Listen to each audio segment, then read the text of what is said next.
Dès que débute le récit, on voit bien que le processus initiatique ne concerne jamais des individus isolés. Quand Jésus appelle Simon, André, Jacques et Jean, immédiatement se crée une sorte d'embryon communautaire. Ils suivent Jésus, Marc 1, 18. Ils s'en vont derrière lui, Marc 1, 20. Ils pénètrent avec lui dans la synagogue de Capharnaüm, Marc 1, 21. Puis ils viennent avec lui dans la maison de Simon et André. Lorsque Jésus enseigne et agit, c'est les uns avec les autres que tous éprouvent le retentissement de l'événement dont il est alors l'irruption. Ils s'effraient tous, Marc 1, 27.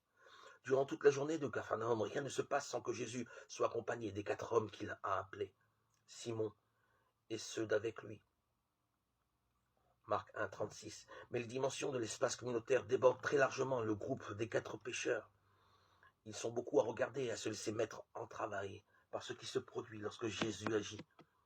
Il porte devant lui tous ceux qui vont mal. Marc 1, 32. Ils viennent vers lui de toutes parts. Marc 1, 45. Ils se rassemblent. Nombreux, Marc 2, 2.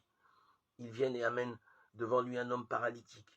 Personne n'est engagé dans le processus à titre individuel.